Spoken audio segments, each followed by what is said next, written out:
In this video on urban growth and transport, I want to make clear, firstly, that land use and transport mutually influence each other. Thus, land use influences travel behavior, and the transport system influences the way cities grow. And I want to make clear an important tension: accessibility versus livability. To improve accessibility, cities often want more space for transport. But to improve livability, and thus to make cities attractive, the space for transport needs to be reduced. I will firstly explain why transport and land use influence each other. Land use influences travel behavior. For example, in low-density residential areas, such as in Los Angeles, it is impossible to provide an adequate public transport system. This applies certainly to a metro system which needs high densities around stations, but also to a bus-based public transport system. So, building in low densities will stimulate people to drive by car. Mixing houses, shops, schools and services results in short travel distances and therefore encourages walking and cycling. And building offices and dwellings in high densities around railway stations stimulates people to travel by metro or train.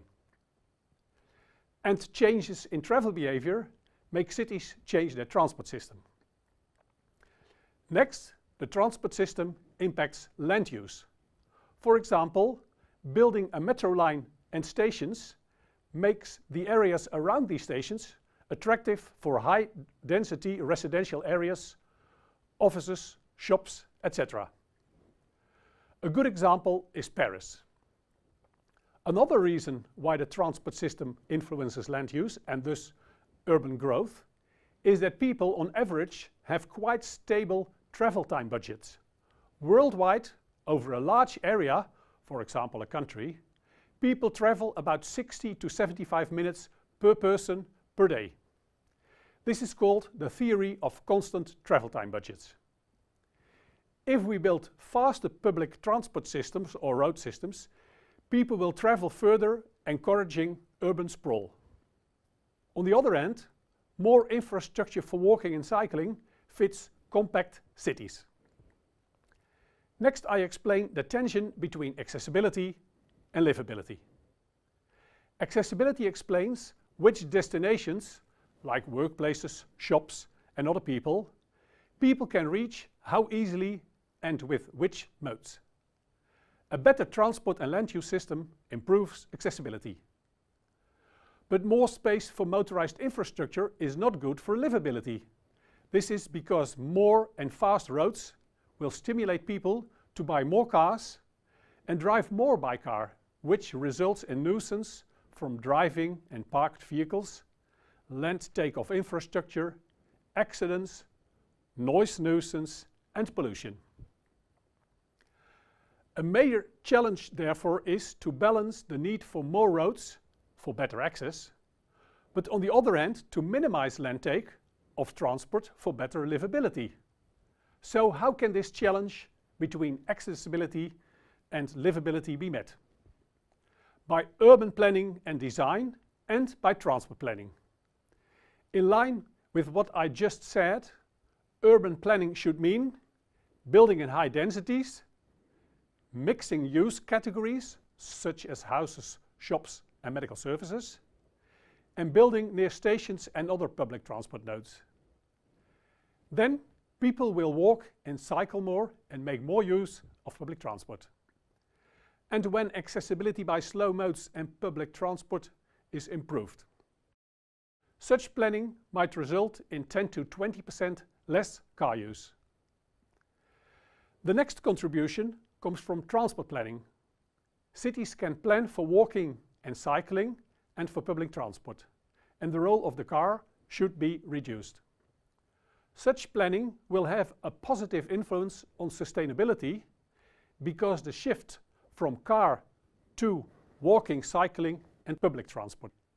And this shift reduces energy use, emissions and noise production. In addition, such joint land use and transport planning influence other livability aspects, nuisance of parked and driving vehicles, and the visual quality of the city. Can sound policies for land use and transport planning easily be implemented? Unfortunately, not. There are often important barriers, and cities only limitedly learn from each other.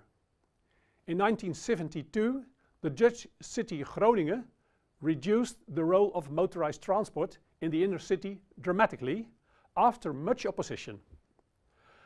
But results were generally evaluated positively. Nevertheless, cities that proposed comparable policies later again faced comparable problems and only limitedly learned from Groningen.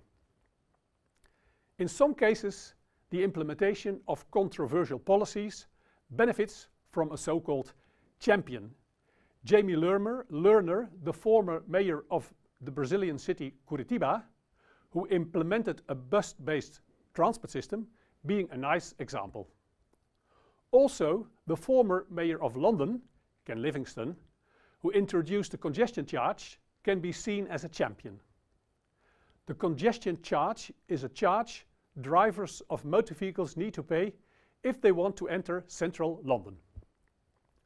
To conclude, joint planning of land use and transport can stimulate walking, cycling, and the use of public transport, and consequently make cities accessible, livable, and attractive.